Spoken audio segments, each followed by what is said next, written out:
Hello बच्चों, कैसे हैं आप सब। आशा करती हूँ आप सब खुश होंगे। ओके बच्चों, आज हम पढ़ रहे हैं एनसीईआरटी बुक क्लास 6 चैप्टर 2। मैं तुम्हें अपने बचपन की ओर ले जाऊंगी। मैं तुमसे कुछ इतनी बड़ी हूँ कि तुम्हारी दादी भी हो सकती हूँ, तुम्हारी नानी भी, बड़ी बुआ भी, बड़ी मौसी भी। परिवार में मुझे सभी लोग जीजी कहकर ही पुकारते हैं। हाँ, मैं इन दिनों कुछ बड़ा बड़ा यानी उम्र में सयाना महसूस करने लगी, शायद इसीलिए कि पिछली शताब्दी में पैदा हुई थी। मेरे पहनने ओढ़ने में भी। हेलो बच्चों, कैसे हैं आप सब। आशा करती हूँ आप सब खुश होंगे। ओके बच्चों, आज हम पढ़ रहे हैं एनसीईआरटी बुक क्लास 6 चैप्टर 2। मैं तुम्हें अपने बचपन की ओर ले जाऊंगी। मैं तुमसे कुछ इतनी बड़ी हूँ कि तुम्हारी दादी भी हो सकती हूँ, तुम्हारी नानी भी, बड़ी बुआ भी, बड़ी मौसी भी। परिवार में मुझे सभी लोग जीजी कहकर ही पुकारते हैं। हाँ, मैं इन दिनों कुछ बड़ा बड़ा यानी उम्र में सयाना महसूस करने लगी हूँ, शायद इसलिए कि पिछली शताब्दी में पैदा हुई थी। शताब्दी मतलब मीन्स जो एक पूरा लीप ईयर, मतलब पूरा लीप ईयर नहीं होता। उन दिनों शायद ऊपर कीजिए में रुमाल और इसीलिए कि पिछली शताब्दी में पैदा हुई थी। मेरे पहनने ओढ़ने में काफी बदलाव आया है। पहले मैं रंग बिरंगे कपड़े पहनती थी। वो ये बता रही है कि उसके पास हर एक रंग बिरंगे जो रिबन थे वो उनके पास थे। शायद इसीलिए कि पिछली शताब्दी में पैदा हुई थी। मेरे पहनने ओढ़ने में भी काफी बदलाव आए हैं। पहले मैं रंग बिरंगे कपड़े पहनती रही हूँ, नीला, जामुनी, ग्रे, काला, चॉकलेटी। अब मन कुछ ऐसा करता है कि सफेद पहनो, गहरे नहीं, हल्के रंग। मैंने पिछले दशकों में तरह तरह की पोशाकें पहनी हैं। पहले फ्रॉक, फिर निक्कर, वॉकर, स्कर्ट्स, लहंगे, गरारे और सब चूड़ीदार और घेरदार कुर्ते। बचपन के कुछ फ्रॉक तो मुझे अब तक याद हैं। हल्की नीली और पीली धारी वाला फ्रॉक, गोल कॉलर और बाजू पर भी गोल कफ। एक हल्के गुलाबी रंग का बारीक चुन्नटों वाला घेरदार फ्रॉक, नीचे गुलाबी रंग की फ्रिल। उन दिनों फ्रॉक के ऊपर की जेब में रुमाल और बालों में इतराते रंग बिरंगे रिबन का चलन था। चलन मीन्स मतलब जो फैशन होता है वो था। कलरफुल रिबन्स जो होते हैं ना, हर ड्रेस की मैचिंग के साथ के, वो ये बता रही हैं कि उसके पास हर एक रंग बिरंग के जो रिबन्स थे वो उनके पास थे। जो फ्रॉक के मैचिंग होती थी सेम वो कलर उनके पास होता था, वो लगाती थी। लेमन कलर का बड़े प्लेटों वाला गर्म फ्रॉक जिसके नीचे फर टंगी हुई थी। फर इन द सेंस कि कुछ ज्यादा वो जो फ्लफी सा नहीं होता, जिसके ऐसा लगता है जैसे पंख टाइप से होते हैं, वो सॉफ्ट होता है, वो उसे फर बोला जाता है। 2 ट्यूनिक भी याद हैं, एक चॉकलेट रंग का और अंदर की कोटी प्याजी। कोटी मीन्स टॉप जो ऊपर पहनने वाली होती है, मीन्स एक अंदर का इनर और बाहर का अलग। प्याजी मीन्स ऑनियन कलर। दूसरा ग्रे और उसके साथ सफेद कोटी मीन्स फिर वही टॉप। पहले के जो लोग हैं उसे कोटी बोलते थे। मुझे अपने मोजे और स्टॉकिंग भी याद हैं। बचपन में हमें अपने मोजे खुद धोने पड़ते थे। वह नौकर या नौकरानी को नहीं दिए जा सकते थे, इसीलिए इसकी सख्त मनाही थी। हम बच्चे इतवार की सुबह इसी में लगाते। धो लेने के बाद अपने अपने जूते पॉलिश करके चमकाते। जब जूते कपड़े या ब्रश से रगड़ते तो पॉलिश की चमक उभरने लगती। सर्वर मुझे आज भी बूट पॉलिश करना अच्छा लगता है। सर मीन्स मानो यकीन, मतलब आज भी मुझे जो मैं पहले करती थी पॉलिश, आज भी उसको पॉलिश करना अच्छा लगता है उनको, जो वो बता रही है अपनी स्टोरी। हालांकि अब नई किस्म के शू आ चुके हैं। कहना होगा कि ये पहले से कहीं ज्यादा आरामदेह हैं। हमें जब नए जूते मिलते उसके साथ ही छालों का इलाज शुरू हो जाता, क्योंकि पहले के टाइम के जो शूज हुआ करते थे बड़े रफली हुआ करते थे और लोग ऑलमोस्ट हाथों से ही बनाते थे। और जब उसे पहना जाता था नया नया, तो जो हमारे जो हील वाला साइड का जो बैक का पोर्शन होता है ऊपर का, उसका टॉप जो होता है जहाँ पे शू का बैक लगता है हील के ऊपर, वो चीज ना थोड़ा सा छिलने लग जाती थी, स्क्रब हो जाती थी, तो उस पर छाला जैसे सॉल टाइप हो जाता था। तो उसके लिए क्या किया जाता था, पहले के लोग कॉटन लेकर उसको अपने सॉक्स के अंदर पीछे की तरफ लगा लेते थे, ताकि वो जूता अगर काट भी ले तो उससे चल सके। वो इसी के बारे में बता रही हैं। जब कभी लंबी सैर पर निकलते अपने पास रुई जरूर रखते, जूता लगा तो रुई मोजे के अंदर। हाँ, हमारे तुम्हारे बचपन में तो बहुत फर्क हो चुका है। अब वो कह रही है हमारा बचपन में जो हो चुका है वो अब आपके जो बचपन में अब जो ये जो चल रहा है और उसमें बहुत फर्क है। मुझे आज भी लगता है कि अगर हर शनिचर इन द सेंस सैटरडे, शनिवार उनके लैंग्वेज में शनिचर बोलते हैं, हर शनिचर को हमें ऑलिव ऑयल या कैस्टर ऑयल पीना पड़ता। ऑलिव ऑयल पीना पड़ता था उन्हें सैटरडे को, और कैस्टर ऑयल भी पीना पड़ता। यह एक मुश्किल काम था। शनिचर को सुबह से ही नाक में इसकी गंध आने लगती। छोटे शीशे के गिलास जिन पर ठीक खुराक के लिए निशान पड़े रहते, मतलब जो मेजरमेंट करने के लिए ग्लास होते थे ना, जिसके ऊपर लिखा होता था कि भाई ये इतने ml है, ये इतने ml है, ये इसने पीनी है, तो वो यही बता रही है कि वो एक मेजरमेंट वाला जो ग्लास था जिसके अंदर इनको ये ऑयल डाल के पीना पड़ता था। तो वो उनको जो उसके जो निशान है, जिस ऑयल ने जो उन्होंने पिया था, उन्हें जब देखने को मिलता था तो वो ये कहते हैं उन्हें देखते ही मिलती होने लगती थी। मिलती इन द सेंस वॉमिटिंग, उल्टी। जब मन खराब होता है तो हमारा मन खराब होता है तो हमें उल्टी सी आती है ना, वो इसी की बात करते हैं, मिलती बोलते होंगे उनके लैंग्वेज में। मुझे आज भी लगता है कि अगर हम ना भी पीते वह शनिवारी दवा, सैटरडे की जो दवाई पीते थे या ऑयल पीते थे, तो कुछ ज्यादा बिगड़ने वाला नहीं था, सेहत ठीक ही रहती। तुम्हें बताऊंगी कि हमारे समय और तुम्हारे समय में कितनी दूरी हो चुकी है। यहाँ तक कि बचपन की दिलचस्पियाँ भी बदल गई हैं। याद रहे उन दिनों कुछ घरों में ग्रामोफोन थे। ग्रामोफोन ऐसे हुआ करते थे जो पहले के टाइम पे, काफी टाइम पहले, जब रेडियो टेलीविजन नहीं आए थे, तो वो यही बता रहे हैं, याद रहे उन दिनों कुछ घरों में ग्रामोफोन थे, रेडियो और टेलीविजन नहीं थे। तो जब रेडियो टेलीविजन नहीं आए थे, ग्रामोफोन एक जैसे वो शादियों में एक बैंड बाजे वाले होते हैं, जो बहुत बड़ा सा एक जो माइक टाइप सा लगा वो होता है, और वो बजाते हैं, और उनके पीछे सर के पीछे से निकल के ऊपर की साइड एक बहुत बड़ा सा माइक टाइप होता है ना, वैसा सा ही एक ग्रामोफोन पे माइक सा लगा हुआ होता था। और एक इतनी काफी बिग, जितनी हम डिश प्लेट होता है ना, हमारी प्लेट होती है जिसमें हम खाना खाते हैं, वो प्लेट टाइप की सीडीज आती थी, सीडी ब्लैक कलर की सीडी। तो वो सीडी उसमें लगती थी, और एक स्टिक होती थी जो स्टील टाइप की या कुछ ऐसी स्टिक्स होती थी, तो उसको बीच सेंटर में रखा जाता था। फिर वो सीडी मतलब राउंड राउंड घूमती थी और उसमें से साउंड निकलते थे, मतलब गाने सुने जाते थे। और साइड से उसको जैसे पैंडल टाइप होता है, कुछ ऐसा सा हुआ करता था जिसको चलाना पड़ता था उसको चलाने के लिए। यह ग्रामोफोन थे, ऐसे थे। हमारे बचपन की कुल्फी आइसक्रीम हो गई। अब वो कह रहे हैं पहले हम कुल्फी खाते थे और आप लोग अब आइसक्रीम खाते हैं। कचौड़ी समोसा पैटी में बदल गया। शहतूत और फालसे और खसखस की शरबत कोक और पेप्सी में, मतलब वो पहले के टाइम के जो लोग थे, पहले शहतूत फालसे और खसखस इनके शरबत पिया करते थे। उससे कोई हमारी बॉडी को हार्म नहीं होता था, उससे हमें कोई फर्क नहीं पड़ता था, क्योंकि वो हमारे लिए कोई केमिकल नहीं था, वो एक नेचुरल चीज थी जो हमें नेचर से मिलती है, क्योंकि वो अच्छी चीज हुआ करती थी। हमारी बॉडी को जिसकी जरूरत होती थी तो वो मतलब ये चीजें से पीने से कोई प्रॉब्लम नहीं होती थी। बट अब जो कोक और पेप्सी हम पीते हैं ना, तो वो चीज हमारी जो बॉडी के लिए इतनी नुकसान वाली है कि हमारी बॉडी में एक एसिड जा रहा है। एसिड इन द सेंस कि आप किसी चीज को साफ करना है ना, और अगर उसके पेप्सी उस कोक को डाल दो तो वो एकदम नीट एंड क्लीन हो जाएगी। इतनी ज्यादा केमिकल है उसके अंदर, और अगर इंसान पिएगा तो सोचो क्या होगा उसका।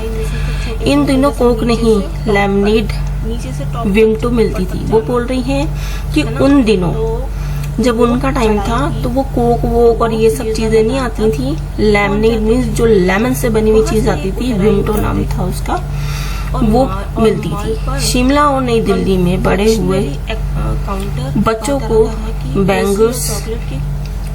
विंगर्स और डेविको रेस्ट्रा मीन्स रेस्टोरेंट जो नाम है उसका, कि चॉकलेट और पेस्ट्री मजा देने वाली होती। मतलब वो बता रही हैं जो उनके वहाँ का वेगर्स और डेविको रेस्टोरेंट की चॉकलेट और पेस्ट्री मजा देने वाली होती। हम भाई बहनों की ड्यूटी मीन्स जहाँ पे वो काम करते होंगे तो उनकी ड्यूटी लगती शिमला मॉल के ब्राउन ब्रेड लाने की। मीन्स वो जहाँ पे काम करती थी जिसके लिए वो वहाँ से ब्राउन ब्रेड लाते थे। और वो आगे बोल रहे हैं कि हमारा घर माल से ज्यादा दूर नहीं था, मतलब जो मॉल था उससे ज्यादा दूर नहीं था। एक छोटी सी चढ़ाई और गिरजा मैदान पहुंच जाते। चढ़ाई इन से एक छोटे से मतलब जैसे नीचे से टॉप तक ऊपर तक जाना है ना, तो वो चढ़ाई थी तो वो गिरजा मैदान तक पहुंच जाते थे। वहां से एक उतराई उतरते और मॉल पर कन्फेक्शनरी काउंटर पर तरह तरह की पेस्ट्री और चॉकलेट की खुशबू मनभावनी होती थी उनकी। वो कहती थी उसकी जो खुशबू आती थी तो उन्हें बड़ा मजा आता था, बहुत अच्छी लगती थी।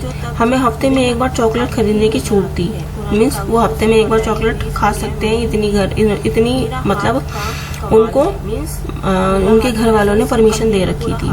इसीलिए वो मतलब पूरे 1 वीक में एक दिन, यहाँ तो डेली बच्चे खा लेते हैं, पता ही नहीं चलता। सबसे ज्यादा मेरे पास ही चॉकलेट टॉफी और वो कह रही है कि सबसे ज्यादा मेरे पास ही चॉकलेट और टॉफी का स्टॉक रहता था, सबसे ज्यादा इनके पास ही रहती थी।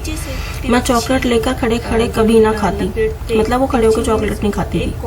वो कह रही है कि मैं घर लौटकर साइड बोर्ड पर रख देती और रात के खाने के बाद बिस्तर में लेट कर मजा ले लेके खाती।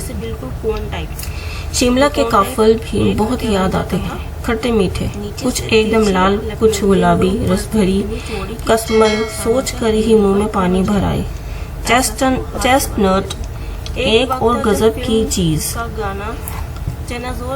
आग पर भुने जाते और फिर छिलके उतार कर मुंह में चने जोर गरम और अनारदाने का चूर्ण, हाँ चने जोर गरम की पुड़िया जो तब थी वह अब भी नजर आती है। पुराने कागजों से बनाई हुई इस पुड़िया में निरा हाथ का कमाल है। मीन्स निरा हाथ इन द सेंस कि कंप्लीट पूरा हाथ का ही कमाल है। हाथों से ही ये चने भुने जाते हैं, मतलब आग पर सेके जाते हैं और फिर उनके छिलके भी हाथों से उतारे जाते हैं। फिर जो इनकी पैकिंग होती है, उस पैकिंग को बनाने के लिए जो चीज होती है उसके लिए भी सिर्फ हाथ का यूज होता है, कोई मशीन से नहीं बनती। नीचे से तिरछी जो लपेटते, तिरछी मीन्स एक कॉर्नर को जैसे कि स्क्वायर या रेक्टेंगल पेपर ले लिया और उसका एक कॉर्नर ले लिया, उस कॉर्नर को आप लपेटते बंद नीचे से बिल्कुल कोन टाइप। वो कोन टाइप एक क्या बन जाता था, नीचे से तिरछी लपेटते हुए ऊपर से इतनी चौड़ी कि चने आसानी से हथेली पर पहुंच गए। ऐसा सब वो हाथ से बनाते थे।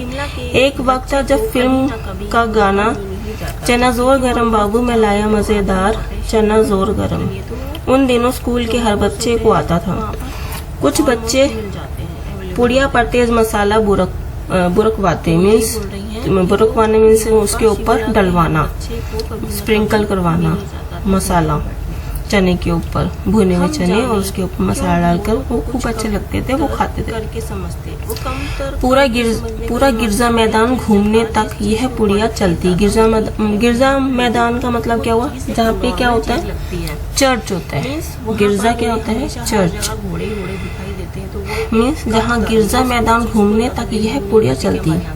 एक एक चना पापड़ी मुंह में डालने और कदम उठाने में एक खास ही लय रफ्तार थी।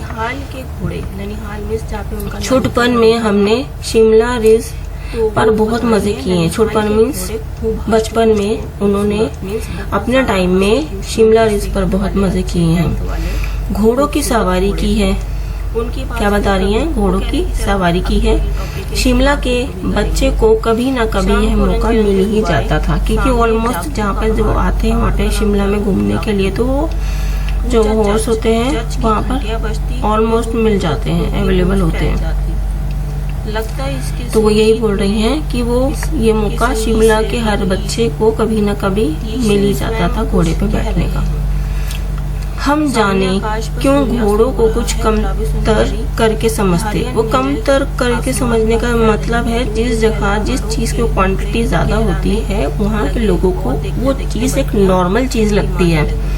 मीन्स वहाँ पर उन्हें हमेशा हर जगह घोड़े घोड़े दिखाई देते हैं, तो वो एक कमतर मीन्स उस चीज को ज्यादा वैल्यू नहीं देते कि हमारे यहाँ तो ये ऑलमोस्ट होता ही है, इसलिए उसके लिए कोई स्पेशल बात नहीं है। उन पर हंसते थे और वो हंसते भी थे उन पर। ननिहाल के घोड़े, ननिहाल मीन्स जहाँ पे उनका नानी का घर होता था, तो वो बता रही है ननिहाल के घोड़े खूब हष्ट पुष्ट और खूबसूरत, मीन्स बहुत ज्यादा हष्ट पुष्ट मीन्स सेहत वाले, अच्छे हेल्थ वाले खूबसूरत घोड़े थे। उनकी बात फिर कभी, वो कह रहे हैं कि चलो अब जो ये टॉपिक है इसकी बात फिर कभी करेंगे। शाम को रंग बिरंगे गुब्बारे, सामने जाखू का पहाड़, पहाड़ का नाम क्या था, जाखू। ऊंचा चर्च, चर्च की घंटियां बजती तो दूर दूर तक उनकी गूंज फैल जाती। लगता है इसके संगीत में, इसके संगीत से प्रभु यीशु स्वयं कुछ कह रहे हैं। स्कैंडल पॉइंट की भीड़ से उभरता कोलाहल, कोलाहल मीन्स उभरता कोलाहल मीन्स जहाँ ज्यादा भीड़ होना। सर्वस स्कैंडल पॉइंट के ठीक सामने उन दिनों एक दुकान हुआ करती थी जिसके शोरूम में शिमला कालका ट्रेन का मॉडल बना हुआ था। किसका, ट्रेन का मॉडल। उस ट्रेन का नाम क्या था, कालका ट्रेन। इसकी पटरियां, उस पर खड़ी छोटे छोटे डिब्बों वाली ट्रेन, एक और लाल टीन की छत वाला स्टेशन और सामने सिग्नल देता खंबा। थोड़ी थोड़ी दूर पर बनी सुरंगें। पिछली सदी में तेज रफ्तार वाली गाड़ी वही थी। कभी कभी हवाई जहाज भी देखने को मिलते। दिल्ली में जब भी उनकी आवाज आती बच्चे उन्हें देखने बाहर दौड़ते। दिखता एक भारी भरकम पक्षी उड़े जा रहा है पंख फैलाकर, यह देखो, और वह है गायब। उसकी स्पीड ही इतनी तेज लगती। हाँ, गाड़ी के मॉडल वाली दुकान के साथ एक और ऐसी दुकान थी जो मुझे कभी नहीं भूलती। यह वह दुकान थी जहां मेरा पहला चश्मा बना था। वहां आंखों के डॉक्टर अंग्रेज थे, मतलब जो फॉरेनर्स हुआ करते थे, वो कह रही हैं कि वहां पर वो डॉक्टर थे, फॉरेनर्स डॉक्टर्स थे। शुरू शुरू में चश्मा लगाना बड़ा अटपटा लगा। अटपटा इन द सेंस उन्हें चश्मे लगाने की आदत थोड़ी न थी। जब चश्मा बनने लगा तो उन्हें बड़ा अजीब सा लगता था उसे लगाकर। छोटे बड़े मेरे चेहरे की ओर देखते, मतलब वो कह रही है छोटे बच्चे भी देखते और बड़े भी देखते, और कहते हैं आंखों में कुछ तकलीफ है। उससे पूछते क्या कोई परेशानी है आंखों में। इस उम्र में एनक मीन्स उनकी उम्र कम थी और कम ही एज में चश्मा लग जाना, तो ऑब्वियसली सब पूछते हैं क्या हो गया, इसकी आंख को कोई प्रॉब्लम है, कमजोरी आ गई है या कुछ है। तो वो सजेस्ट कर रहे हैं क्या, दूध पिया करो। मैं डॉक्टर साहिब का कहा दोहरा देती, कुछ देर पहनूंगी तो ये ऐनक उतर जाएगी।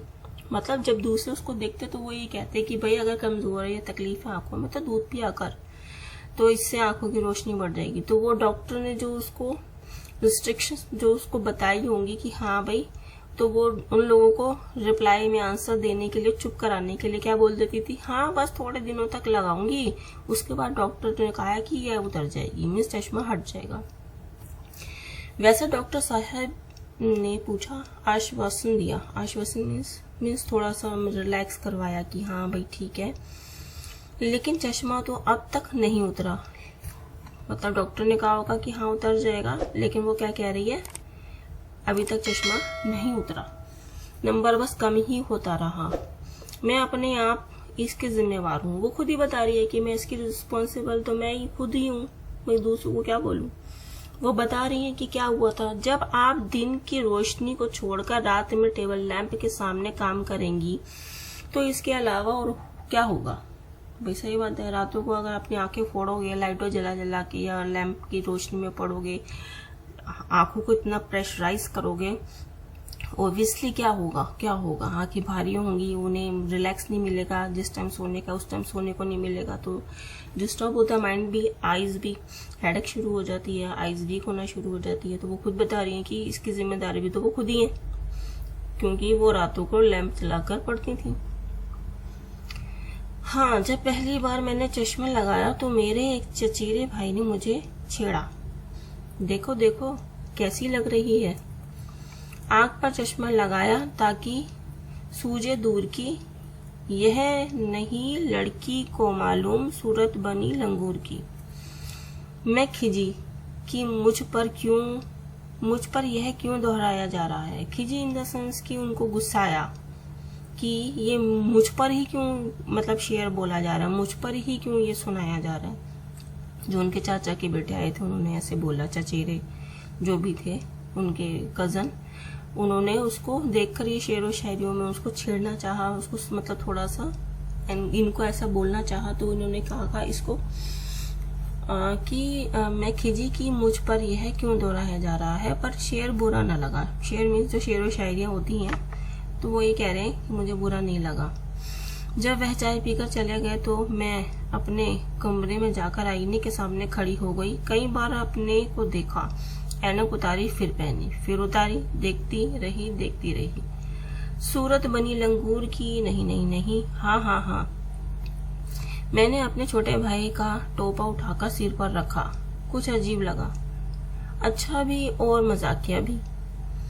तब की बात थी, अब तो चेहरे के साथ घुल मिल गया है। चश्मा जब कभी उतरा हुआ होता है तो चेहरा खाली खाली लगने लगता है, मतलब इतनी हैप्चुअल हो गई है चश्मे की। अगर वो चश्मा उतारती है तो अब उन्हें ऐसा लगता है कि मेरे को कुछ कमी है, मतलब मुझे ये चश्मा पहनना ही है। इतनी हैप्चुअल हो चुकी है, वो आदत पड़ गई है उन्हें। याद आ गया वह टोपा इन द सेंस टोपी जो पहनते हैं, काली फ्रेम का चश्मा और लंगूर की सूरत। हाँ, इन दिनों शिमला में मैं सिर पर टोपी लगाना पसंद करती हूँ। मैंने कई रंगों की जमा कर ली हैं। वो कह रही है मैं टोपी लगाना पसंद करती हूँ। पहले वो चुन्नी वुन्नी लेती थी और खुले खुले कुर्ते और वो शरारे वगैरह पहनती थी। अब वो कह रही हैं कि मैं अब टोपी भी लगाने लगी हूँ। कहाँ दुपट्टों को ओढ़ना और कहाँ सहज सहल सुभीते वाली हिमाचली टोपियाँ। हिमाचल की टोपियाँ होती हैं ना, जो देखी हुई होंगी आपने, आगे से मतलब डिजाइन सा बना होता है, काफी सुंदर सी होती हैं। तो वो पहनने लगी थी कि वो कह रही है अब क्या दुपट्टे को मैं संभालती रहूंगी और कहाँ सहेजती बैठी रहूंगी, तो इसीलिए वो टोपियां पहनती हैं। ओके बच्चों, आज ही चैप्टर यहीं पे क्लोज होता है, कंप्लीट होता है।